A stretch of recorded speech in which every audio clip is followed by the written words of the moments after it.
तो दोस्तों इस वक्त की सबसे बड़ी खबर आ रही है चाइना और फिलीपींस से। दोस्तों आपने सोचा भी नहीं होगा कि फिलीपींस ने क्या बड़े एक्शन चीन के खिलाफ ले लिए हैं।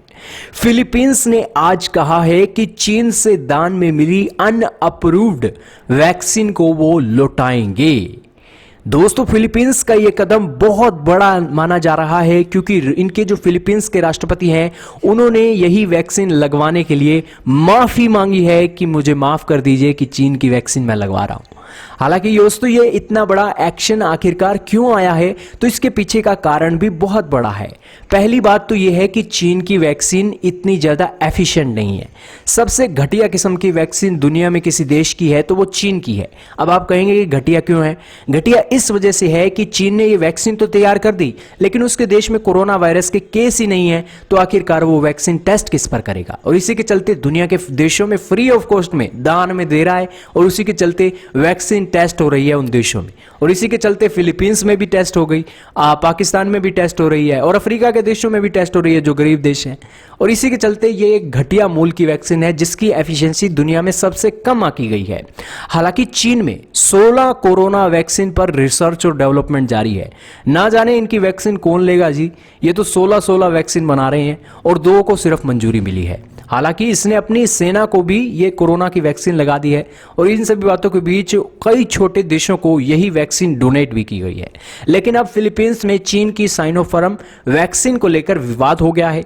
दरअसल फिलीपींस के राष्ट्रपति रोड्रिगो दुतरे ने कहा है कि कैमरों के सामने उन्होंने यही वैक्सीन लगवा ली और अब उनकी आलोचना हो रही है और इसके चलते उन्होंने जो एक अनअप्रूव्ड वैक्सीन लगवाने के लिए माफी मांगी है। आखिरकार दिक्कत कहां हुई है? दोस्तों चीन ने साइनोफार्म की 1000 वैक्सीन फिलीपींस को डोनेट की थी।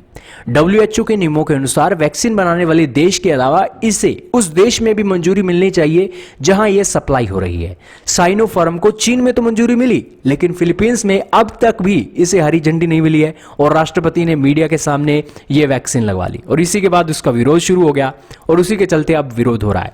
हालांकि फिलीपींस के राष्ट्रपति ने बुधवार को आदेश दिया है कि जो लोग मास्क नहीं पहनेंगे उन्हें सीधा जेल भेजा जाएगा। वैक्सीनेशन पर भी फोकस किया जा रहा है लेकिन उन्होंने अपने देश में अब तक अनअप्रूव्ड वैक्सीन लगवाई तो उसके चलते उनकी काफी निंदा हो रही है। हालांकि राष्ट्रपति ने चीन को भी सख्त मैसेज दिया है, कहा है हम चीन की एम्बेसी को दान में मिली ये वैक्सीन लौटा रहे हैं। हमारे देश में इसको अप्रूवल नहीं मिला है। भविष्य में चीन सिर्फ वो ही वैक्सीन भेजे जो यहां फिलीपींस में अप्रूव्ड है। हालांकि ये वैक्सीन खतरनाक भी हो सकती है। पाकिस्तान और मलेशिया जैसे मुस्लिम देशों में भी लोग चीन की वैक्सीन लगवाने से डर रहे हैं जी। पाकिस्तान में तो चीनी वैक्सीन लगवाने के कुछ दिनों बाद ही प्रधानमंत्री से लेकर राष्ट्रपति पॉजिटिव हो गए। पाकिस्तान सरकार अब रशिया की स्पुतनिक वैक्सीन खरीदने का मन बना रही है। बहरहाल दुतरे ने भी एक बयान में कहा कि मेरे रास्ते पर मत चलिए, यह खतरनाक भी हो सकता है, मुझे अकेला ही रहना दीजिए। जिसने यह वैक्सीन लगवाई है आप सही कर रहे हैं, मैंने गलती की है और इसके लिए मैं आपकी माफी मांगता हूं। आपका क्या कहना है दोस्तों फिलीपींस और चीन के इस एक्शन के ऊपर? कमेंट सेक्शन में बताइएगा। लेकिन यह एक बहुत ही हैरानीजनक बातें सामने आई हैं